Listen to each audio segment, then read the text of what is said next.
Bonjour mes chers amis, j'espère que vous allez bien. Aujourd'hui, on va parler d'un livre qui me semble intéressant, livre de Dale Carnegie, Comment se faire des amis. Apprenez dans cette vidéo l'art des bonnes relations et les bénéfices que cela peut vous apporter à votre vie. Avez-vous des difficultés à vous faire des amis et pour convaincre les gens de leur façon de penser? Croyez-vous que vos relations personnelles avec les clients et les collègues peuvent s'améliorer?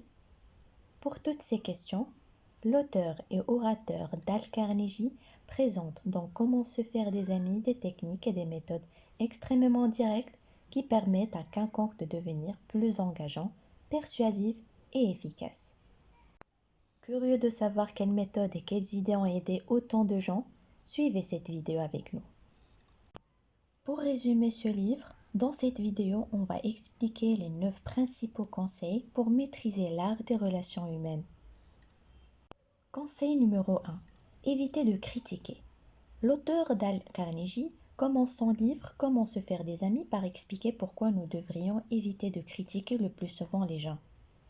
Critiquer quelqu'un ne va pas amener cet individu à essayer de changer parce que nous sommes instinctivement guidés par les émotions et non par la raison. Lorsqu'elle est critiquée, la personne se sent attaquée et la réaction naturelle est de se retirer et d'essayer de réagir. Beaucoup de gens qui ont réussi ont pris l'habitude de ne pas externaliser la critique. Benjamin Franklin, par exemple, a déclaré que son succès était dû au fait de ne pas parler mal de qui que ce soit.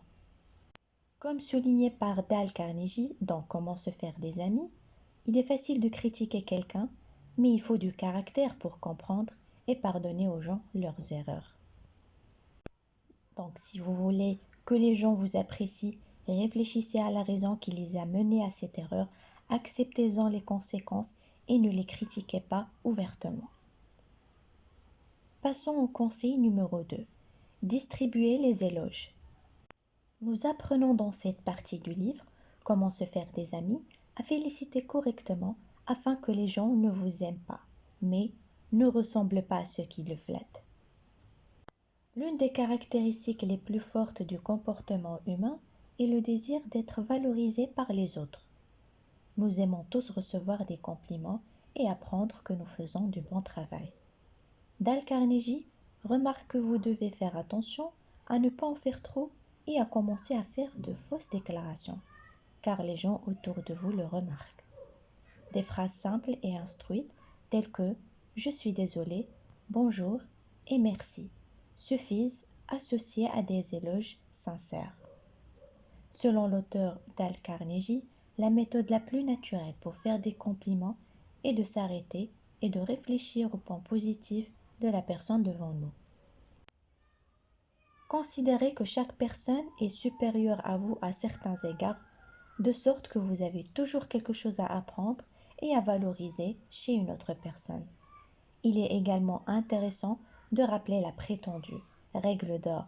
Traitez les gens comme vous souhaitez être traités. L'éloge peut également être utilisé lorsque vous souhaitez que quelqu'un modifie sa façon d'agir. Pensez-y de cette façon, tout comme le coiffeur met de la mousse sur son visage avant de se raser la barbe. Il est plus facile pour nous d'entendre des choses désagréables après avoir reçu un compliment. Dans ce sens, continuez toujours à féliciter la personne pour chaque amélioration démontrée, car cela la gardera motivée et vous permettra de changer facilement dans la direction que vous souhaitez. En faisant, vous deviendrez rapidement une personne avec laquelle les autres aiment et veulent travailler. De plus, vous aurez un impact positif sur la vie de tous ceux qui vous entourent. Passons au conseil numéro 3. Utilisez le pouvoir du sourire. Le livre Comment se faire des amis raconte l'histoire d'un courtier en valeurs mobilières de New York, connu pour être fermé et de mauvaise humeur. Il a décidé de changer. Chaque matin, il commençait à saluer sa femme avec un sourire, ainsi qu'au portier de l'immeuble, aux préposés au métro et à ses collègues. Le résultat fut que les gens ont commencé à sourire en retour. À la maison, l'environnement s'est beaucoup amélioré. Au travail, il s'est rendu compte qu'il était plus facile de traiter les problèmes et les plaintes, ce qui augmentait ses ventes. En bref, il est devenu un homme plus heureux et plus riche. En outre, selon l'auteur Dale Carnegie, les psychologues ont constaté que le lien entre les sourires et les émotions positives allait dans les deux sens. Le sourire peut générer consciemment de bonnes émotions, tout comme les pensées positives conduisent au sourire. Vous pouvez même vous forcer à sourire, siffler ou chanter une musique que vous aimez. Agissez comme si vous étiez déjà heureux et vous vous rendez compte que vous devenez plus heureux, ce qui est captivant et vous aide dans vos relations. Conseil numéro 4. Rappelez-vous le nom des personnes. Pensez-vous que se souvenir des noms des personnes peut avoir un pouvoir convaincant important? D'après le livre Comment se faire des amis, nous comprendrons pourquoi et apprendrons comment intégrer cette habitude.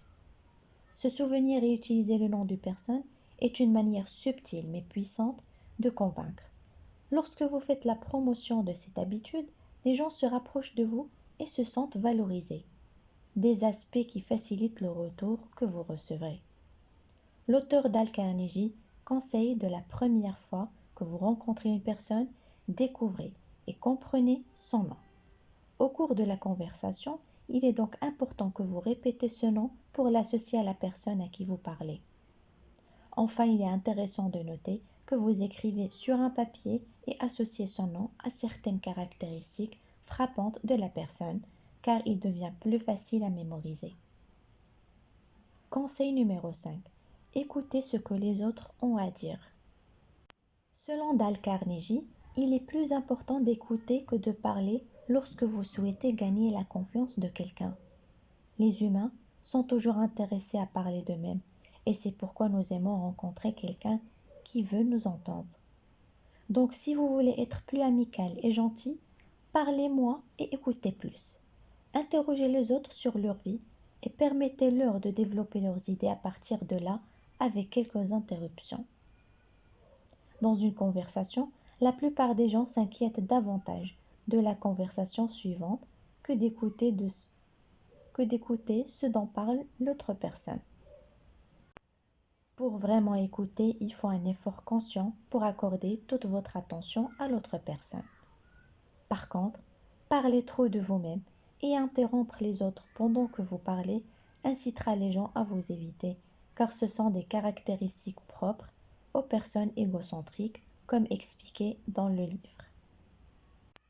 Conseil numéro 6. Sachez ce qu'ils veulent. L'auteur Dale Carnegie vous présente aussi dans Comment se faire des amis un moyen de savoir ce que les autres veulent. Si vous voulez que quelqu'un fasse quelque chose, essayez d'imaginer le point de vue de cette personne. Comment puis-je lui donner envie de le faire? Le président américain Theodore Roosevelt s'est toujours préparé pour une réunion afin de tout savoir sur les intérêts de l'autre personne.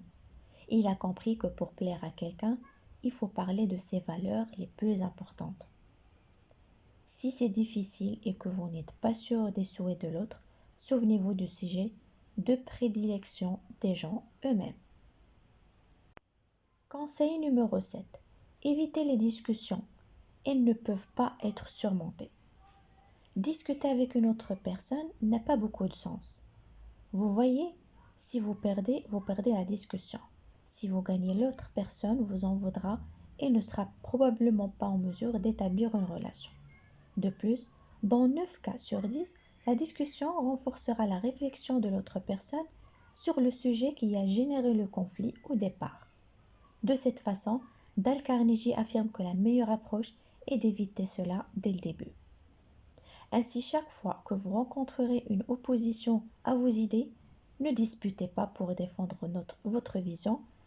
Au lieu de cela, le livre Comment se faire des amis conseille d'essayer de voir le désaccord comme un élément positif pouvant apporter une nouvelle perspective au sujet.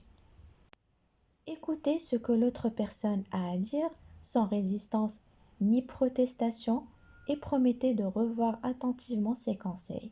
Essayez de trouver des points sur lesquels vous êtes d'accord et admettez si vous avez commis des erreurs qui réduiront l'endurance de votre adversaire.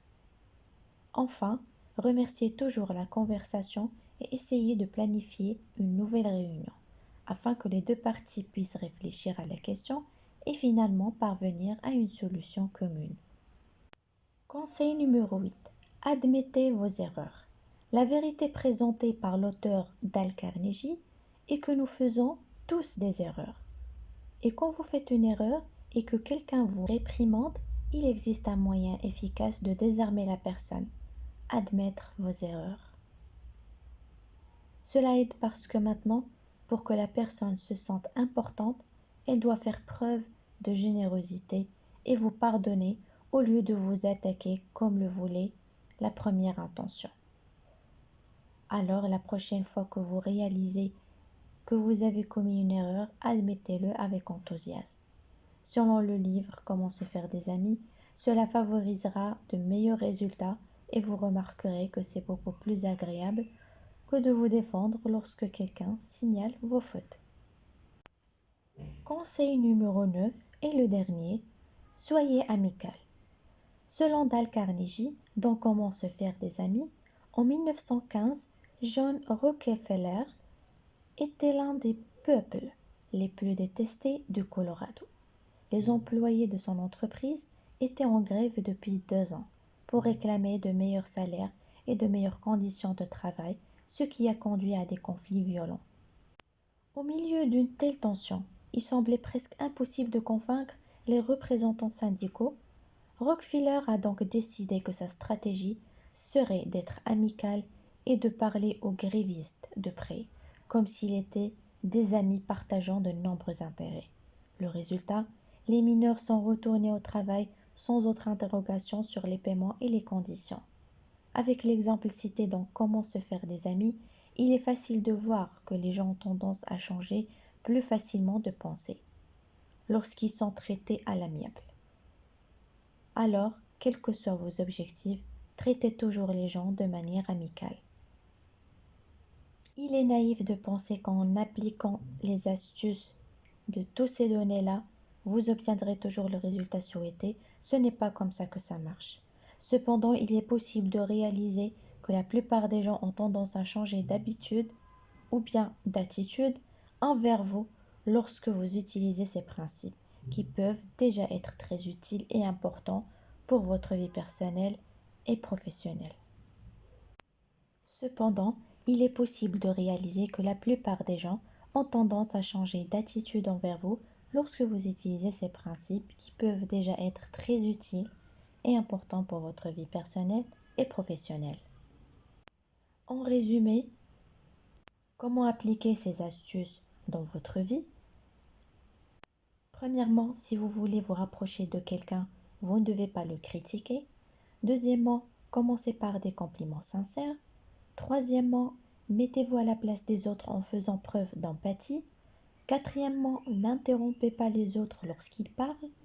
Cinquièmement, parlez moins de vous et dépensez plus en écoutant. Sixièmement, avant de pointer du doigt aux erreurs des autres, pointez-le à vous. Et dernièrement, rendez les gens heureux autour de vous. J'espère que le livre vous a plu. Laissez-nous vos commentaires pour que nous sachions ce que vous pensez et que nous vous offrions toujours le meilleur. Merci beaucoup pour votre écoute et à bientôt.